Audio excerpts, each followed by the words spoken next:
Very good morning, students.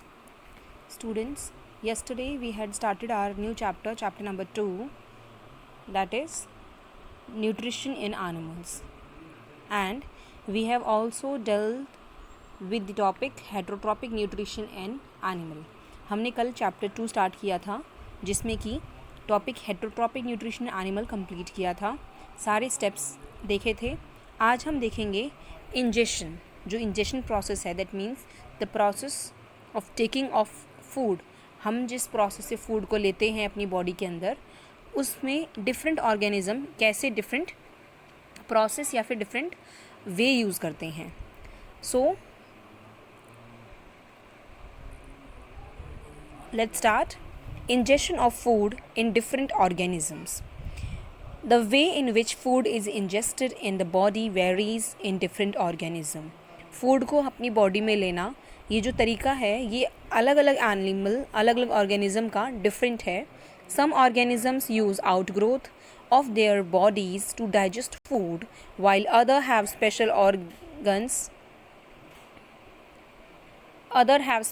organs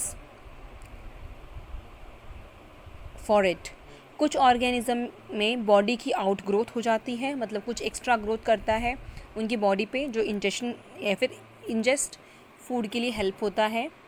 और कुछ organism में स्पेशल ऑर्गन प्रेजेंट होते हैं. For example we have hydra. Hydra में क्या होता है बच्चे? It has finger like projections called as tentacles for ingesting food. Hydra में टेंटिकल है. Let's have a looks on the figure. हम एक फिगर को देख लेते हैं.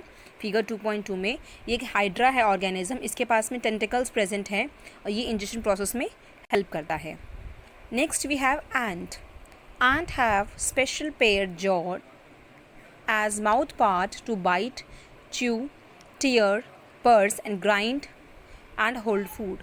एंट के अंदर क्या होता है? एंट के अंदर स्पेशल पेयर हैं जॉ के, उसकी माउथ पार्ट की, जैसे कि बाइट करने में, च्यूइंग करने में या टीयरिंग करने में. पर्सिंग मतलब कि जैसे कि पर्सिंग का मतलब आप समझ सकते हैं, पियर्स करना, जैसे कि डंक करते ना, मारते हैं.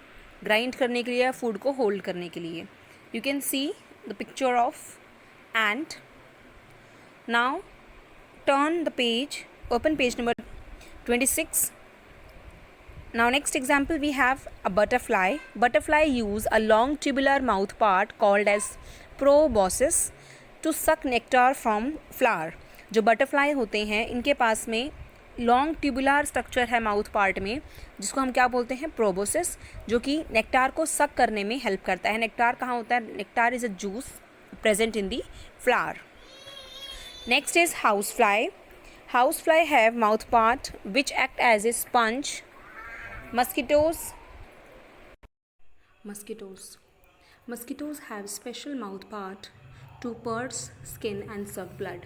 जो मस्किटोज़ होते हैं उनके पास स्पेशल माउथ पार्ट प्रेजेंट है, जैसे निडल लाइक स्ट्रक्चर प्रेजेंट है, जिससे कि वो आसानी से हमारी स्किन के अंदर पर्स कर सकते हैं. पर्स करने के बाद साथ साथ वो ब्लड को सक कर सकते हैं. Next we have frog. Frog and toad have a long and sticky tongue to catch insect. जो फ्रॉग्स होते हैं, फ्रॉग के अंदर क्या होते हैं बच्चे? इनके पास में स्टिकी टंग होती है, long and sticky tongue. Sticky tongue मतलब चिपचिपी, जिसके ऊपर आसानी से इंसेक्ट चिपक जाते हैं और वो कैचिंग के लिए आसान हो जाता है. Next we have bird. Bird do not have teeth.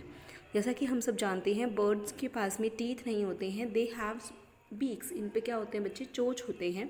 चोंच, जो बीक्स हैं बर्ड्स की, with which they eat food, इससे अपना खाना खाते हैं.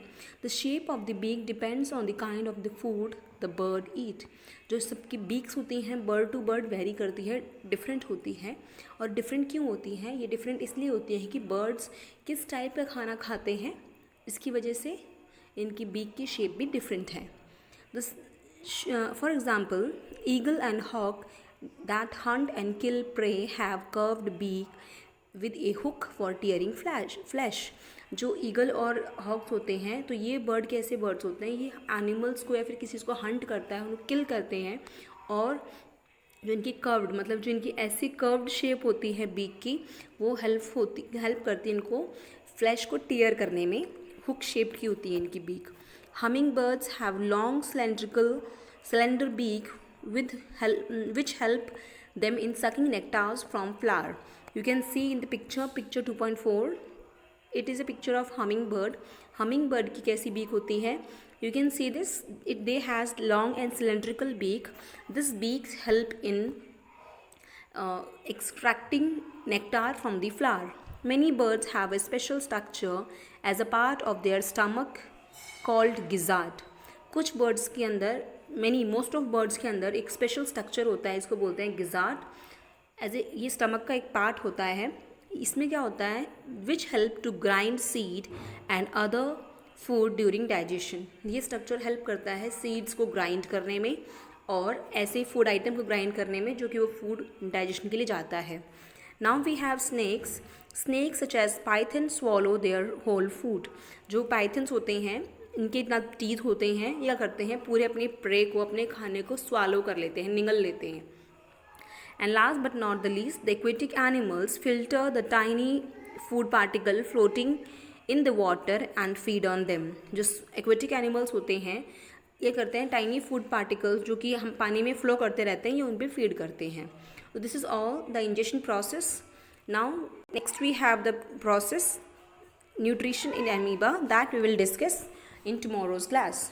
Thank you students.